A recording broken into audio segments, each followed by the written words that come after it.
কৃষ্ণ কৃষ্ণ সকলোলৈ প্ৰণাম জনাই পবিত্ৰ শাস্ত্ৰ কীৰ্তন ঘোষা ভাগৰ পৰা হৰমোহন আখ্যাতিৰ সপ্তম কীৰ্তন ভাগ আগবঢ়াইছো।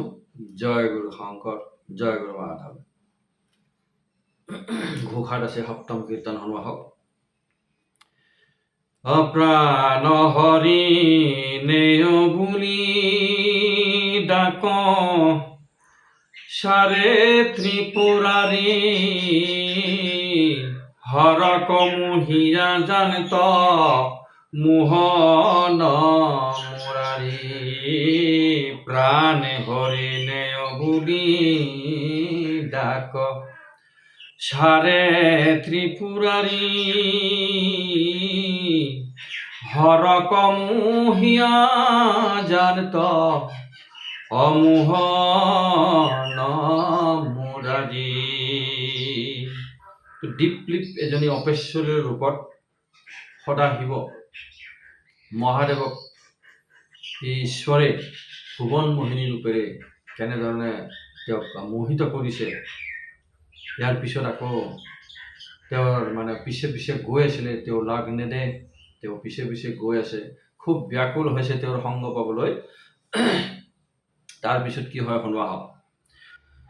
অদেখি হাঁহি সুন্দৰী পলান তলা গনেদি নজা নজা বুলি বৃষ ধ্বজে জান্ত খেদি গিৰি গিৰি গুহা বন নদ নদী সৰোবৰ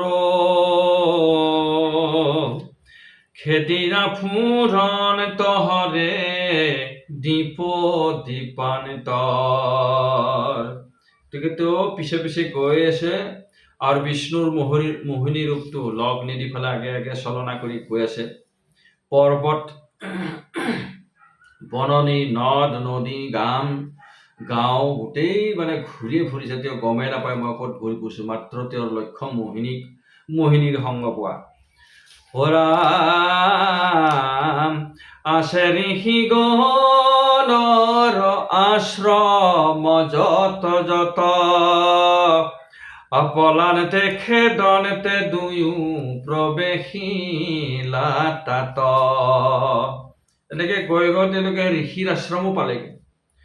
অমদনৰ পীড়াত এৰিলা হৰে লাজ খেদিৰা ফুৰণ তো আশ্ৰমৰ মাজ মাজে আউল জাউল হুইয়া চক্ষু মুখ ঢাকে জটে অবিবস্ত্ৰে কন্যা কহৰে খেদে উলংগতে।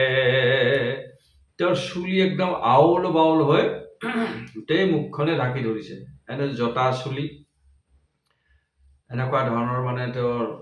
তথাপিও তেওঁ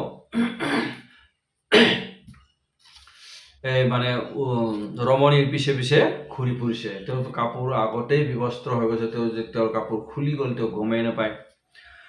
ৰাম অদেখি ঋষি পত্নীগণে হাসে নিৰন্তৰ কেহু মুখে বস্ত্ৰ দিয়া পখে অভ্যন্তৰ। ৰাম উন্মত্ত পাগল কিনো ভৈল মহাদেৱ কেন মতে আংক সুৰা সুৰে কৰে সেৱ। যিসকল দাঁড়িয়ে মুখত বস্ত্ৰ দি পেলাই ভিতৰলৈ গৈছে লাজতে, বোলে এইজন পাগল মহাদেৱক দেৱতা অসুৰসকলে কেনেধৰণে প্ৰণাম কৰে, কেনেধৰণে সেৱা কৰি থাকে, তেওঁলোকৰ সেইটো সময়ত তেনেকুৱা ধৰণৰ ভাৱ অহাটো নিশ্চয় যুগুত হয়। তেনেকৈয়ে ভাবিব যিসকলে দেখে। এয়া হ'ল বিষ্ণুৰ মোহিনী মায়া, ইয়াৰ পৰা কোনো ৰক্ষা নাপায়, মাত্ৰ বিষ্ণুৱেই সৰ্বে সৰ্বা বুলি প্ৰমাণিত ইয়াতে হয়। মায়াৰো ৰচনা তেওঁৰেই। ৰাম উলংগতে খেদন তেজা কৃষ্ণ উলংগতে খেদন কাহাৰা বজিও লাজ কাজ মৰ্যাদা এৰিল সদাসিও। তেওঁলোকে ভাবিছে তেওঁলোকে এনেকুৱা ধৰণৰ কামনাত বেহবল হৈ উলংগ হৈ পৰনাৰী গমন কৰিছে, এনেধৰণে তেওঁলোকে ভাবিছে। মেহি বুলি জুমা জুমি হাসে হব সখী, ঋষি গণ শংকৰক কামাতুৰ দেখি, বিষ্ণু বিষ্ণু স্মৰি হবে সপৰাইলা মাথ, কিনো বিপৰ্যয় ভুল ভৈল গৌৰীনাথ। তো ঋষিসকলৰ উপায় নাই, তেওঁলোকেতো দৌৰি ঘৰৰ ভিতৰত সোমাব নোৱাৰে মহিলাসকলৰ নিচিনাকৈ। তেওঁলোকে কৃষ্ণকে স্মৰণ কৰিছে আৰু তেওঁলোকৰ শিৰ নত কৰি বিষ্ণুক মনত পেলাইছে কি হ'ল বুলি।